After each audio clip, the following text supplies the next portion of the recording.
व्यवस्था में तो उत्तर प्रदेश फेल हो रहा है, ये भी हम देख रहे हैं। तो व्यवस्था जो है वो प्रॉपर हो, क्योंकि एक बहुत बड़ा क्राउड जो है, एक बहुत बड़ी जो दर्शनार्थी हैं, जो श्रद्धालु हैं, वो बनारस पहुंचेंगे 12 फरवरी को। तो उसकी भी जो है हम लोग मांग उठाएंगे। उम्मीद है कि सरकार उस पर ध्यान देगी।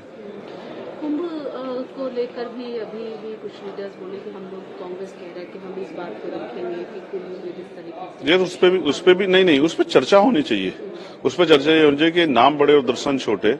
आपने इतने बड़े बड़े वादे किए, तो इतना बड़ा फेलियर हुआ, और आपने उसको जो है उस फेलियर पे, जब प्रधानमंत्री जी उस पर अपना ट्वीट करके संवेदना प्रकट कर चुके, तब भी मुख्यमंत्री उस बात को छिपा रहे थे। तो उसकी जांच हो, फिर उस पर चर्चा हो कि ये सब चीजें क्यों हुई, और वहां के अधिकारी वो किसके दबाव में थे कि वो अपनी संवेदना प्रकट नहीं कर रहे थे और इस पर अपनी बात नहीं रख रहे थे।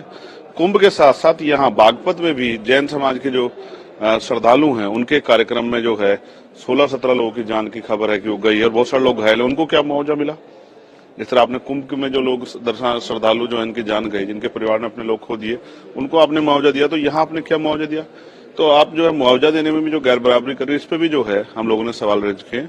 और बड़ी बात यह है कि एक वो बागेश्वर बाबा हैं, जिन्होंने ये वहीं खड़े होकर, कुंभ में खड़े होकर कहा था कि जो यहाँ नहीं आएगा मौनी अमावस्या के अवसर पे, जब यहाँ अमृत वर्षा होगी, ये जो महिमा मंडल उन्होंने किया था कि जो नहीं आएगा उस पे वो देशद्रोही होगा। और जो इतने लोग गए हैं और जिनकी जान गई है अव्यवस्था की वजह से, मैं मानता हूं कि वो इसके सबसे बड़े दोषी हैं। उन पर मुकदमा दर्ज करके उनको जेल में डालना चाहिए, क्योंकि उन्होंने लोगों से आह्वान किया था। उन्होंने इस तरह का आह्वान किया जिसकी वजह से व्यवस्था बिगड़ी, और आज पूरी सरकार को भी, और जिस तरह से लोगों को जनहानि हुई है, लोगों को जो है तमाम तरह से जो है लोगों में भय पैदा हुआ है, ये सब इस तरह के जो हैं जिन्होंने इस तरह की बेवजह की जो अफवाह फैला के लोगों को वहां बड़े पैमाने पर इकट्ठा किया, उन्हीं की देन है। इसलिए मेरी मांग है कि ऐसे धर्माचार्य के नाम पे जो लोग जो जनता को बेवकूफ बना रहे हैं, उन पर सख्त कार्रवाई होनी चाहिए। लेकिन डिप्टी सीएम ने ये कहा है कि जुडिशियल इंक्वायरी के लिए कमीशन बना दिया गया है, जो भी इसमें दोषी पाया जाएगा उस पर सख्त से सख्त कार्रवाई। मैं बिल्कुल सहमत हूँ, बना दिया गया है। तो जिन्होंने वहां बुलाया था लोगों को, ये जो है महिमा मंडन किया था कि हाँ आने से सब अच्छा होगा, उन पे जो है कार्रवाई अगर होगी तो फिर दोबारा से कोई इस तरह का प्रयास नहीं करेगा।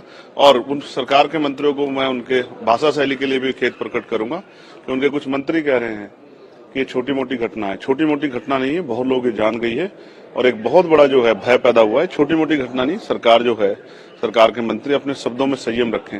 लोगों के मन में गुस्सा है और लोगों के मन में तकलीफ है, उस तकलीफ का मजाक न उड़ाए सरकार।